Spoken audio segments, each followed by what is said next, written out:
luckily, most of you guys know me because I'm not as prepared as this guy. So, Dean messaged me last week and asked me if I wanted to present something. I was like, oh, cool, I'll present my app. And then you guys presented a bunch of lecture stuff here. So,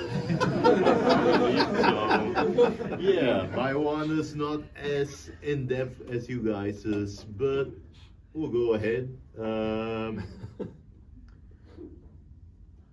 Cool.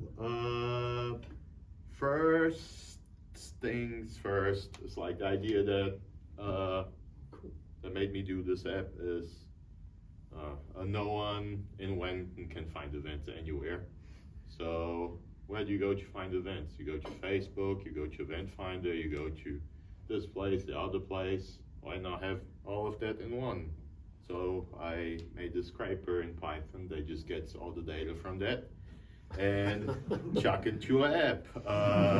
That's basically the idea of my app. It has a cool animation, so that's plus Lottie allows you to do 4 free animations. So that's where all of this went. I had to make another account for it because I ran out of some of them. Another cool thing that I can do but I can't show you is it works offline. I'm using user defaults because my idea with this app was like, I want to see what's in the area and I don't have internet at the moment. Cool, I can just use everything offline. So just storing a copy of it in user defaults, and when you boot up the app, at the moment it just fetches once a day because I'm just refreshing the data once a day. But if I ever go ahead and make this into a proper thing, it will just be whenever you get internet, it just fetches it again. Otherwise, you can just browse things when you are going around. Well, I guess I'll show you guys like how it looks like first. So this is just a view that you get.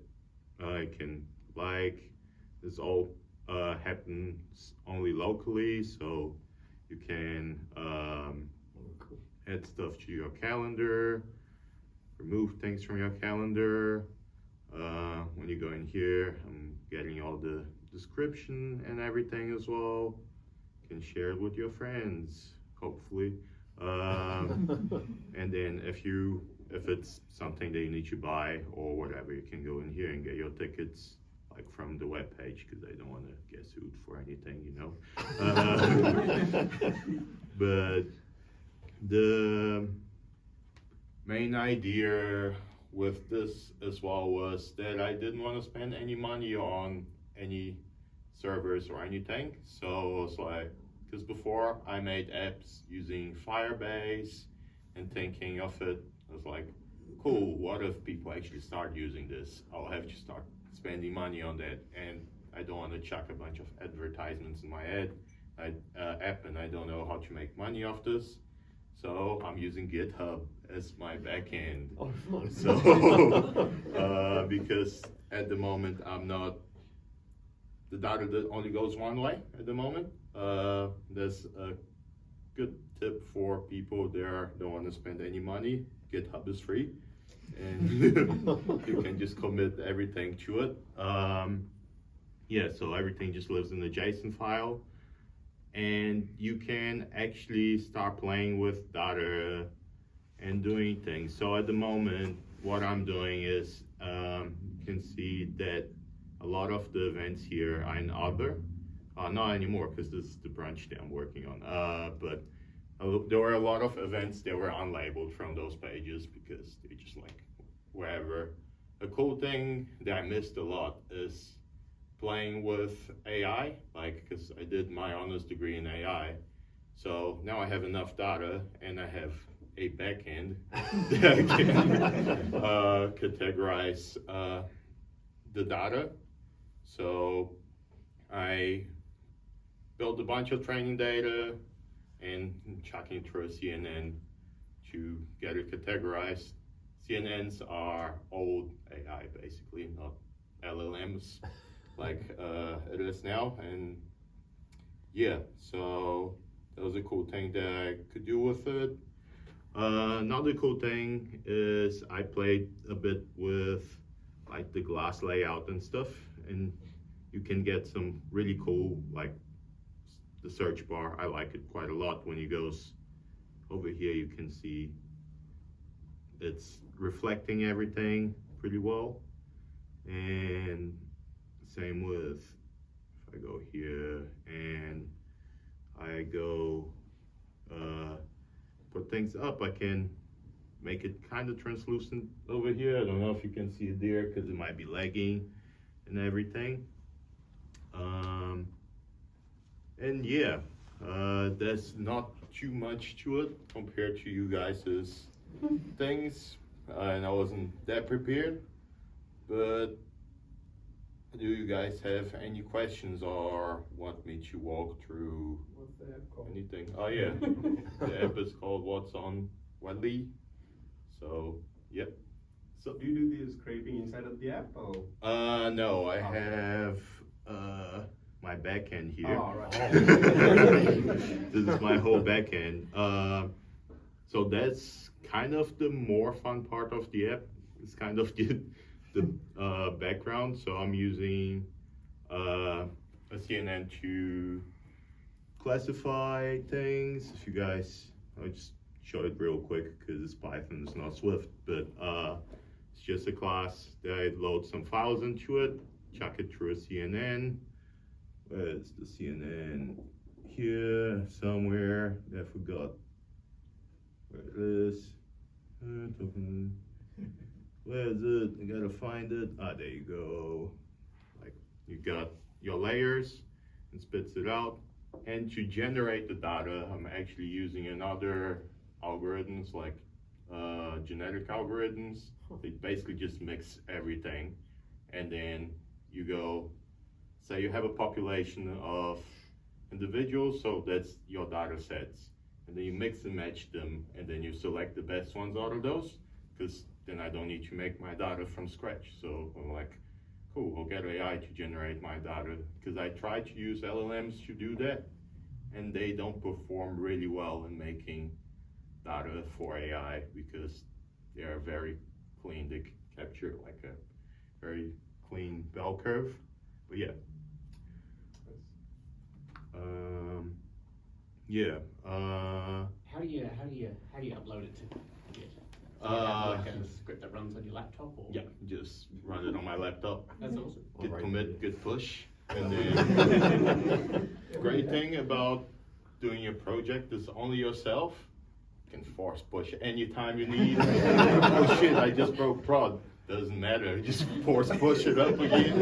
I had a backend once that was a Google Sheets doc. Exactly, that's underrated, I feel like. How often do you run the scraper and once a day? I run it once a day, but I was in China for 2 weeks, and I couldn't run it for a while. It held up pretty well because I'm scraping like 3 months ahead or something. Oh, okay. So it's scraping a little bit of data, so I have lean way. So if I go on holiday, you don't have to worry about running it. Because I thought about running it in the cloud and everything, but a lot of those sites do not like you scraping their data. So they go like, oh yeah, you're running this from a known domain that is made to run robots. So we don't want you to run that. So gotta run it on my laptop. But it's not too bad. You just press a button and it's good. You can schedule a task. You just do it automatically as well. Oh yeah, another thing that I wanted to mention as well is like using user defaults. I feel is a little underrated for apps. A lot of apps don't make any use of, cool, I just lost the internet, now I can't use the app at all anymore. And like I work for Trade Me, for example. That would be cool if you just could just look at the listings. It's like, oh cool, save this for later, save this for later. When I have internet, I'll go back and look at this. So it's a pretty cool thing. It's amazing how much you can get away with putting in there. Yeah. It's definitely treated like, you can put a ball in there if you want. Yeah, you can put anything in A there. few hundred kilobytes of JSON. Exactly. Just chuck an entire JSON file. Yeah. One more thing as well. Importance of using protocols and everything. So I had my list, and then Wellington on the plate came on. I was like, oh shit, I want to chuck this into my app. I had a lot of protocols set up, so that was pretty easy to go, cool, it's a different data source, but it's basically the same thing. Just chuck it in, make a view with this protocol, and that's it. But yeah. Where do you? Oh, sorry. Yep. Are you using Git submodules for your package dependencies? Yeah, I am. Another cool thing as well, I have a design library that I made ages ago for, like ages ago, when I was at BNZ, I think still, because I was working on another project that didn't go ahead. But yeah, you've got like your view paddings, and I can reuse this everywhere. EV framework. You can, hey, not EV framework. But yeah, you can, like some extensions of views, initializers for VStacks with like my padding. Another thing that I'm actually proud of is my network layer is pretty simple, but you can just do a call to it, and you just say, cool, we're expecting this codable object, just get it and decode it for me. So where's my events info? Yeah, so I just have my event info here. For example, whenever I am getting it in my list view model, here, events, where's, go. Where's the thing? Sorry. It should be in the fetch method for sure. Fetch events, loading, display, events, response. Oh yeah, there you go, because I have a repository. Ah, nice.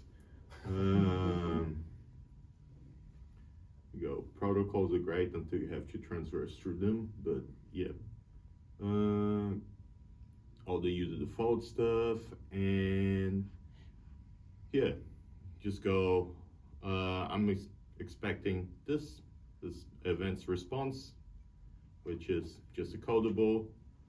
I just get my network layer, create a request with, have a URL builder, but that's just something pretty easy to do, and you just go, cool, I just request that and just pauses it for me. So one thing that I got annoyed working in some other code bases is you gotta do like all of these things. You got just a request running, so that was pretty cool. And Swift Package Manager is pretty powerful, so if you did a library or a class or anything that you think you might need in the future, put it on GitHub. You never know, you might just pull it up for another project at some point. Yeah. Have you had issues with like did you nail the like JSON format the first time? Like did you get to a point you're like, shoot, I meant for this to be an array, not like an object, and you're like, I gotta blow it all away and like. Yeah, luckily before I went to prod with Oh, it. nice. Okay. But I'm running into that problem at the moment, so I gotta, cause I just went with like straight taking the labeling from the page. So now I have a bunch of things called other. So it's like labeled other, and I want to get rid of this, but now I gotta deprecate that field. So like nothing in prod breaks, and then I'm like, oh shit, I feel like I'm at work again. But yeah. You said it works offline. Yeah. What does it do about getting the pictures and things? It doesn't get the pictures. So I have a default picture for when it can't load the picture like this one. Mhm. So all the other stuff is just stored in the user's default, like the location and everything. So if you have offline maps, you can go from here and get your directions there, for example. Yeah, why not? And the image is pulled directly from their source. Yeah, Oh, nice. because I don't want to store anything, because I don't want to pay money for it. Not yet, at least, if it goes ahead.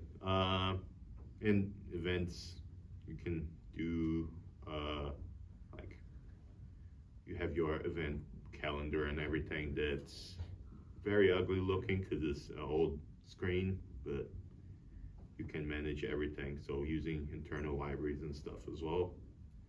And then, yeah, don't want this event in my calendar anymore. You just take it out. The Oh, yeah. toasts are nice, eh? The what? The little toasts are quite Oh nice. yeah, that's in my design library as Oh. well. So. Cool, man. Yeah, and you can go dismiss the toast. Ooh, Nice. good. Yeah.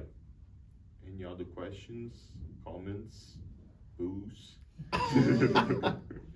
When are you going to have it in test flight? Huh? When are you going to have it Already in in test test flight? flight. Is If- it already there? Oh, if it's released, you mean? Oh, sorry, didn't understand. When can I play with it? Oh, you can play it now. It's in the App Store. Oh, right, okay. It's already in the App When Store, it sorry, reaches yeah. there, yeah. And if you want the source code, you can look at the source code, open source on GitHub. Sweet. Um, I can stop, I'm sorry. Yeah, no, it's all good. I didn't mention that, so that's a good question. Yeah. So is that how we're going to organise the next one of these? As a pull request to your GitHub? Yeah, easy. If you want to do that, go ahead. I haven't pulled meetups.com yet because it was dead for a while, but I got these pages. So if you wow. like any of these event pages, go ahead. And film festivals, like the Roxy Film Festival is, cool. like I pulled the film festivals from there and Wellington on the plate as well. So yeah. Was the scraping like quite spicy to like get it all integrated, or was that not too bad? It's not that bad, but it's kind of annoying as well in the same way. So, because I decided to go with Python, I'll pull up one of the scrapers here. Python is not a language, and this makes things more hard. Like, how did you do? Really, really, really nice at the beginning, because you go like, cool, I'm free. And now I'm like, cool, I have 2 scrapers, cool. 3 scrapers, that'd be cool if I had the protocol for this, and I could just call this, and now I'm just like, shit, okay, I should have done this in Swift maybe as well or something.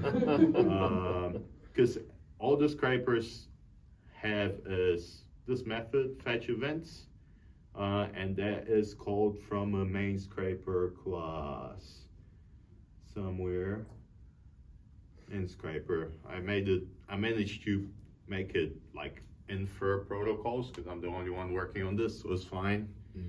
Trust me, it works.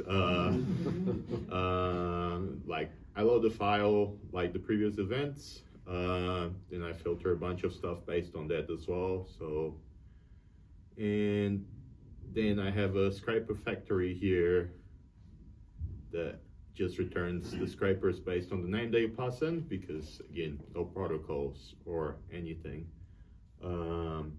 Then from there, you just go and assume that all the scrapers have this method. But if I forget that, things just break. It's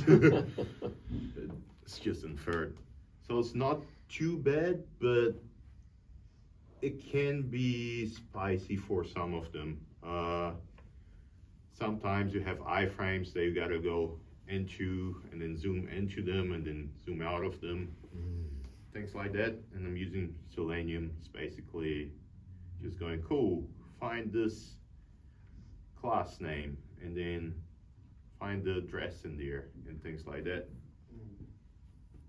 For some reason, like like different places might have different element names for the address, right? Like address 1, address 2 or something. So how do you like categorize it? Is it the machine learning thing? Does the all So this I have, like I could get Different Claude types to of- do it and everything, but it's kind of more of a manual process for scraping. So if I go, I don't depending know, on the website? say I want to scrape GitHub, I want to go like. Just scrape your own repo. Yeah, scrape my own repo right here. I can. I would use the inspect element and see What are the fields? it's like what interests me in here, and then Yeah. just look for those Yeah. specific ones. Just copy that. I never Yes. knew about that button. That's amazing. Oh, for real? Yeah. Yeah, that is down, life down, changes. List until it highlighted. It's life changing.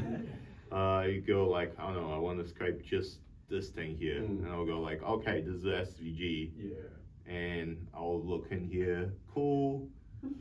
This needs to be, just look at the class, for example. The class is the best thing they can do, but Facebook doesn't have that. So you gotta infer it based on the order or things like that. Good comparison. Yeah.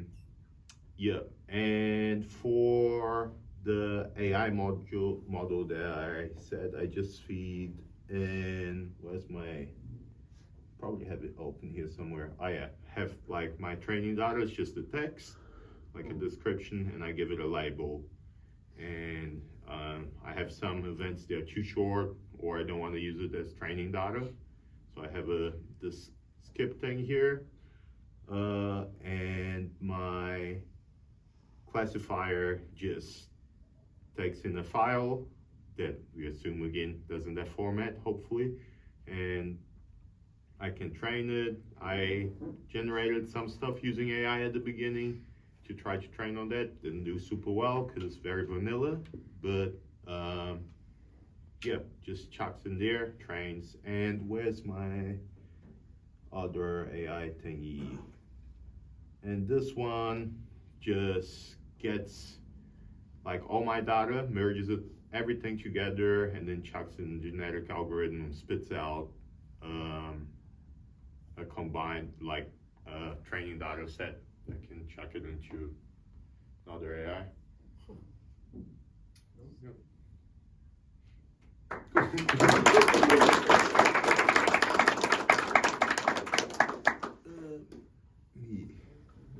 Leave this.